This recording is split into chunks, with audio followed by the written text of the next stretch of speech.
Om Om Vakradunda Vakradunda Mahakaya Mahakaya Surya Koti Koti Samaprabha Samaprabha Nirvignam Nirvignam Kurume Kurume Deva Deva Sarvakaryeshu Sarvakaryeshu Sarvada Sarvada Saraswati Sarasvati Namastubhyam Namastubhyam Varade Varade Kamarupini Kamarupini Vidyarambam Vidyarambam Karishyami Karishyami Siddhir Bhavatu Siddhir Me Bhavatu Me Sada Sada Guru Guru Brahma Brahma Guru Guru Vishnu Vishnu Guru Gurudevo Devo Maheshwaraha Maheshwaraha Guru Guru Sakshat Sakshat Param Param Brahma Brahma Tasmai Tasmai Shri Shri Gurave Gurave Namaha. Namaha Om Sahana Om Sahana Vavatu Bhavatu Sahano Sahana Bhunaktu Bhunaktu Sahaviryam Sahaviryam Karavavahe Karavavahe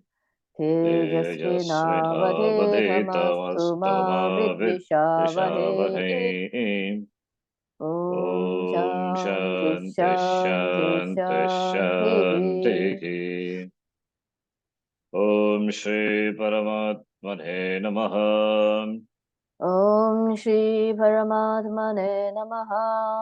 Atha Panchamodhyayaha Atha Panchamoऽധ്यायः. Shri Bhagavanuvacha Shri Bhagavanuvacha.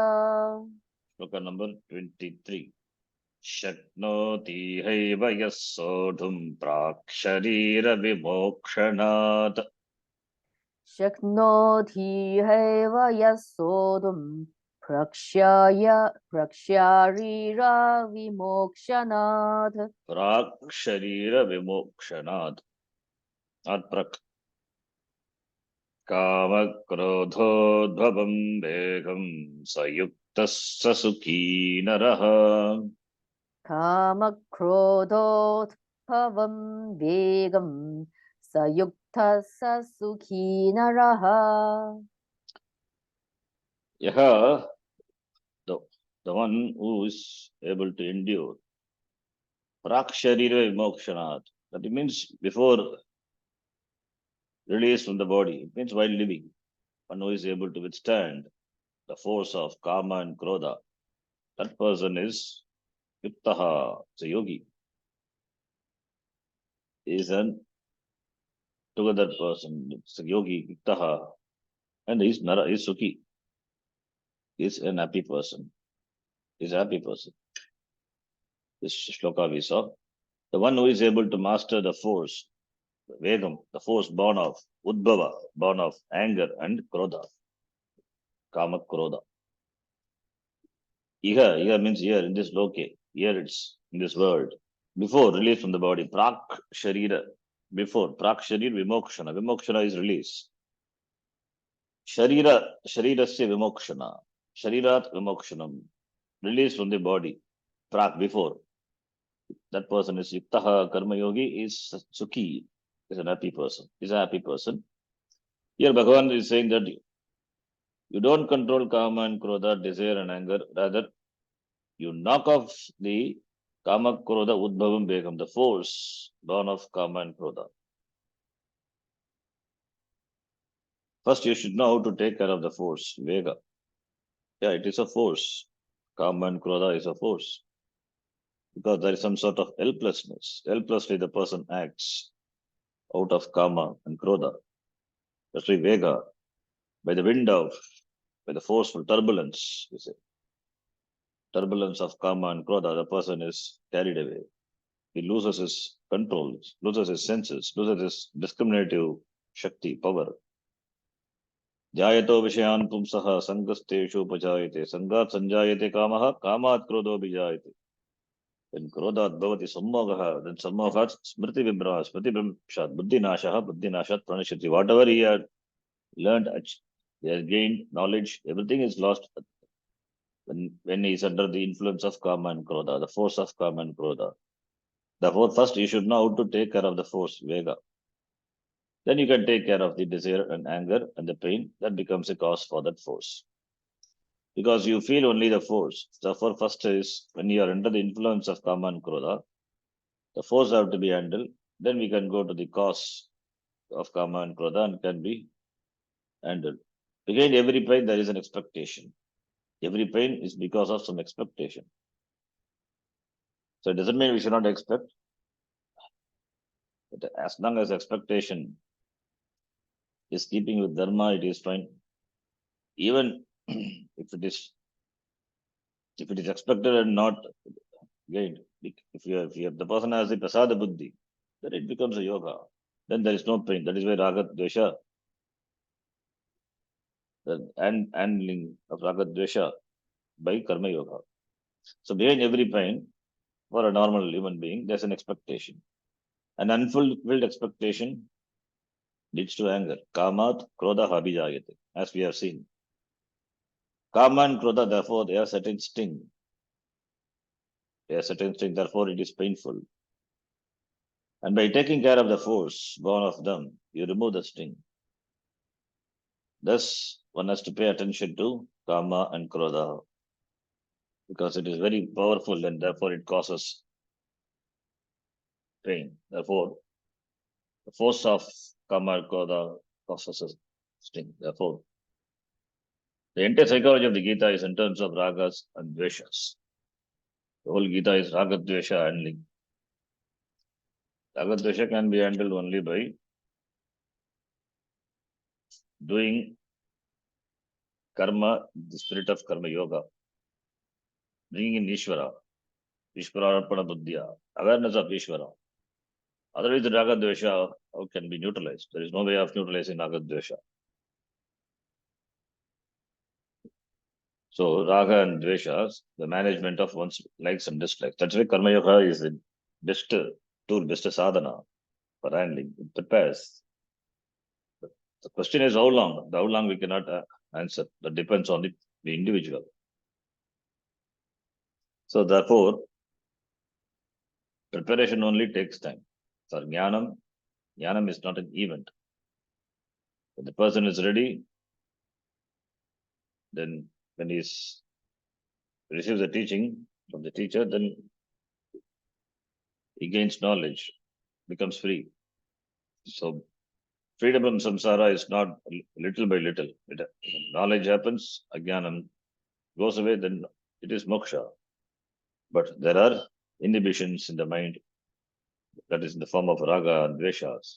Therefore, the Gita spends most of its shloka in dealing with this, how to deal with raga and dvesha, the management of likes and dislikes. That is why the entire psychology is management of one's likes and dislikes. The whole life is about managing one's likes and dislikes. Raga and dvesha. Raga for the desirable and dvesha for the undesirable.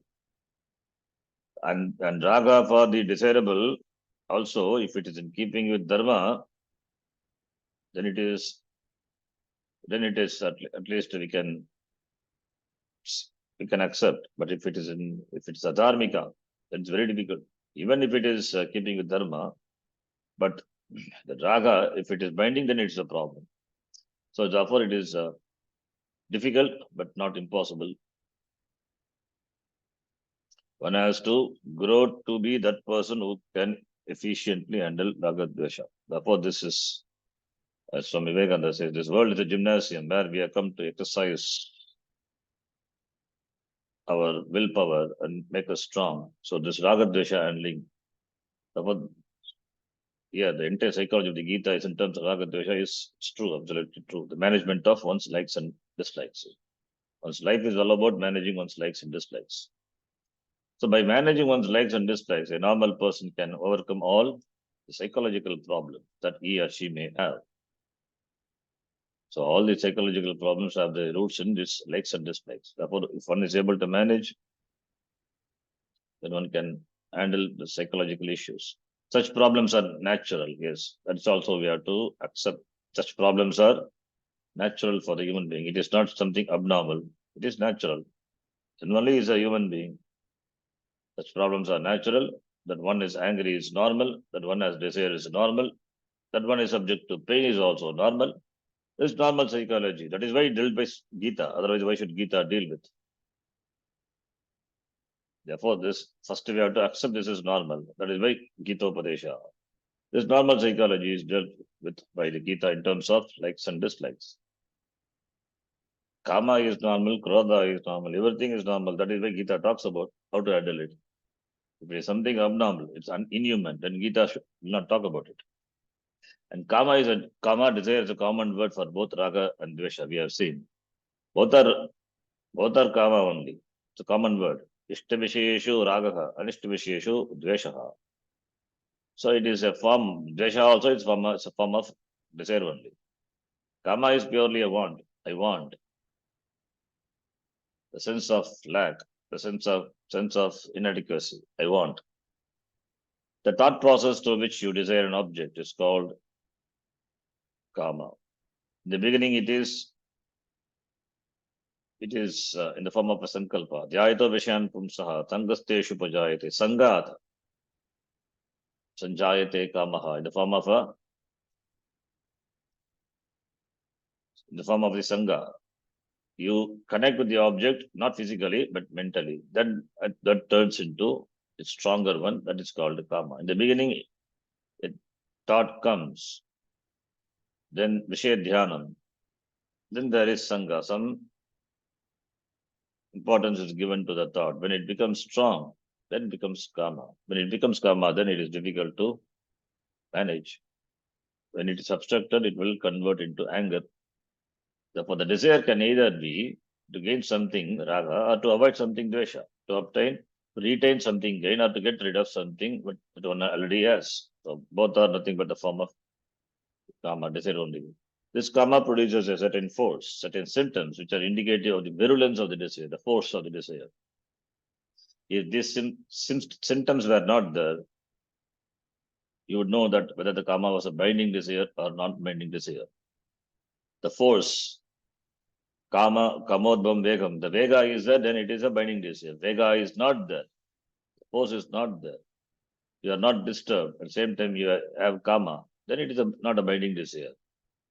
Binding desire is a problem because it binds a person. If the desire is not fulfilled, it is converted into Kama and destroy the person. If the desire is a non-binding, the Kama will not have any influence on the person. Therefore, the force, virulence of desire, by the virulence of the desire, one can know whether it is binding or non-binding. Therefore, force is a symptom that is indicative of the virulence. If a person has a desire that is not fulfilled, and he or she doesn't get upset in the process, then that desire is not a binding desire. Desire arises and desire not fulfilled. The person is not troubled, not touched by that. If it is fulfilled, it is fine. Even if it is not fulfilled, then also it is fine. It's going to be the same person. Then the desire is not a binding desire. We are not dealing with non-binding desires here because Vegam is there. Therefore, we are dealing with binding desire. We are dealing with those that produce a Vega, the force. Because of the usage of the word Vega here in the shloka, therefore, we can know that the desire, what is dealt or what is talked about here is binding desires, without fulfillment of which a person can remain peaceful. This Vega is the outcome of desire and is something that indicates the virulence or the intensity of the Kama as well as the Krodha that results if the desire is not fulfilled. The Vega that described here by the expression Kama Krodhod Bhavam Vegam, the force that is released by or born of Kama and Krodha is the ultimate object to be mastered. Self-mastery is nothing but mastery over Raga Dvesha, mastery over Kama and Krodha. Another important expression used in the shloka is Prak Sharira Vimokshanat. Prak means before. Prak. Before means the direction word. Before could be in terms of space, in terms of time. Here it is in terms of time, before the release of the body. Vimokshana is release. Not moksha, before the person is released from the body. It means before the death. Sharira is the body, Stula Sharira. So death is what? Death is a separation of Sukshma Shariram from the Stula Shariram. So before the departure of the Sukshma Shariram from the Stula Shariram, it means Stula Shariram, when the person, before the person dies. Therefore, the expression before release from the physical body. Who releases? The jiva releases, the ajnani jiva. It releases from the physical body. Release from the physical body, then who goes away from the body? That sukshma sharira, the jiva, sukshma sharira. You will get another sukshma sharira, another shariram, physical shariram, in the next janma. So, therefore, that jiva, who is released from the body, prak sharira mokshanat, before one dies again. Then one is able to master sodum shaknoti. Sodum, the word is derived from sak dhatu, sahanam, sak. Sak. So sodum, able to endure, withstand the force, this force of kama and krodha. Bhagavan mentions this for two reasons. The first one being that if a person is able to accomplish this before he or she dies, then that person is a mature being. It's a yuktaha. Yogi means yuktaha, matured person. That person is a normal person, matured person. He has got pakvata, the taraha. Because he is mature, therefore, yeah, having mastered his her own mind, the person is a happy person. Never not troubled by sukha, not troubled by this kama and krodha, raga dvesha. Therefore, saha sukhi remains happy. His happiness doesn't depend upon the fulfillment of raga or dvesha. In spite of raga dvesha, he is sukhi. That is what real sukham is. Real sukham is in spite of raga dvesha. Not fulfilling raga dvesha, the person becomes sukhi. In spite of raga dvesha, the person is sukhi. The definition of adulthood. Adulthood is maturity. Okay. It seems to be that human life is divided into two activities. One is to gather all sorts of nonsense as a child. Another is to learn how to manage them all. Yeah. As a child, you gather everything, and after you grow, you manage them all. It means as a child, you gather many things at the unconscious. You gather so many things and put it in the unconscious, and later it manifests. You have to manage them. Somewhere along the way, you are able to realize that you had gathered as a child. What you had gathered as a child has nothing to do with what you are now. As a child, we have gathered so many things, and they are all in the deep mind, subconscious mind, unconscious, not unconscious. It remains unconscious. We have gathered, and it's all stored in the unconscious. From the unconscious, it will be released when the right opportune moment comes. It releases when you grow up. Only when the person who realizes this and then addresses the problem that arises can be called nara. Until then, the person is still a child only, because he handles with the problem which he had, the issues which he had already gathered when he was a child. So therefore, I would say that if a person is able to master the force born of desire and anger, he or she has made it as an adult human being. That person is adult, he is a matured person who is able to master the anger and desire. Anger and desire anger and desire also, which is because of the it's because of what he had collected as a child. The child collected so many things when before it became adult, it collected so many things from the external world, learned so many things, not able to understand, just collects experiences, inexplicable experiences. That pops up when the person grows. So that after growing as an then if the person is able to handle that, see that objectively, then that person is an adult human being. A child feels insecure. The insecurity that is nurtured in fact when the person as a child, insecurity, the sense of rejection, the sense of alienation, the sense of insufficiency, inadequacy. Then when the person becomes an adult, when these issues are not addressed, it will pop up from the unconscious. Now and then, when the opportune moment comes. Therefore, that person is an adult human being, matured person who is able to Master them. Raga, dvesha also, desire and anger also have a reason why you have desire for a particular object. Why not for the other? And why not everyone has a desire for the particular object? Not everyone has the same desire. The desires vary, and the objects of desire also vary. Therefore, we have to account it for what the person has collected as a child unconscious. Therefore, I would say that he is a Sukhi and Karma Yogi because to master the Vega, the force of Kama Krodha requires a certain attitude. So one is able to see and understand the desires, the Raga Dveshas, the cause of Raga Dvesha. So it requires an objective outlook, objective attitude, even with regard to what arises in one's mind. So maturity also implies expressing one's free will in its highest form, meaning that one can voluntarily appreciate and offer prayer.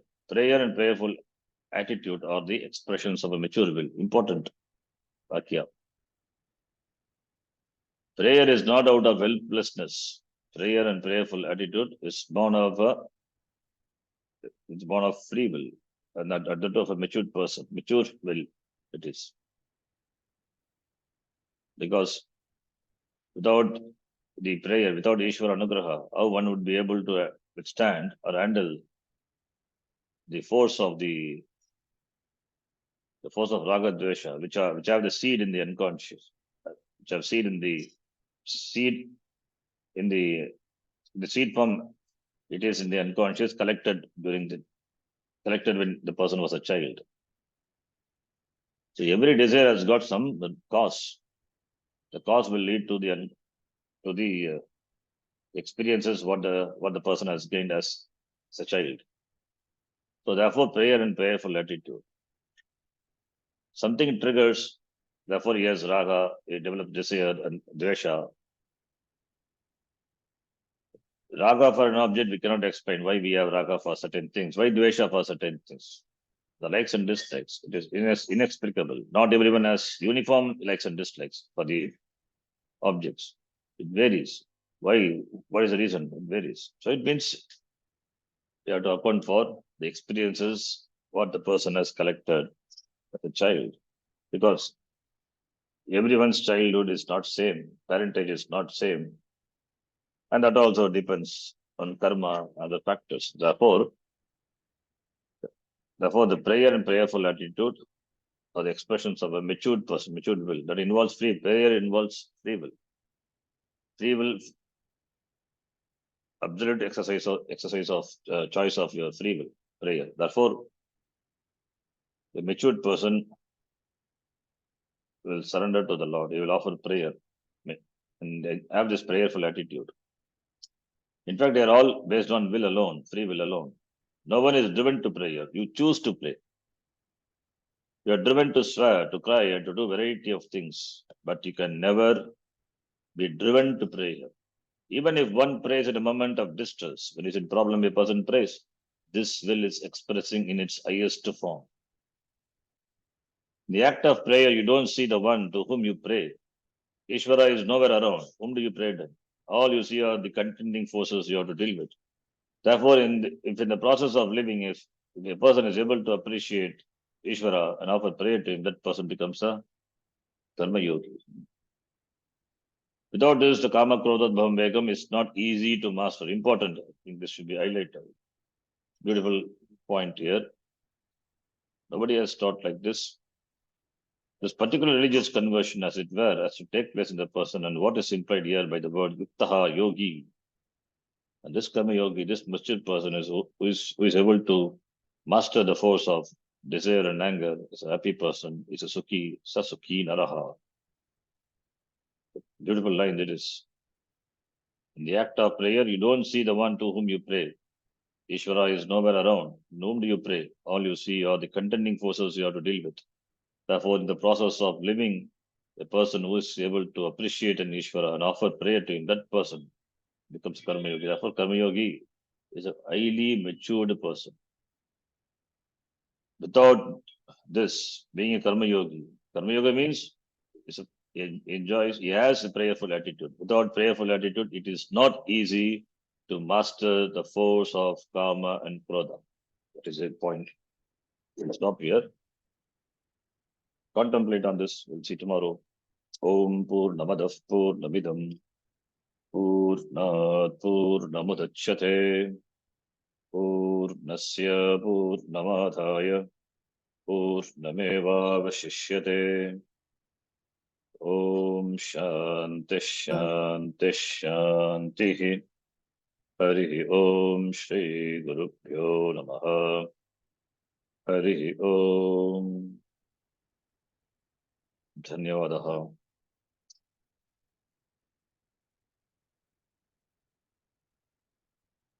The shloka, the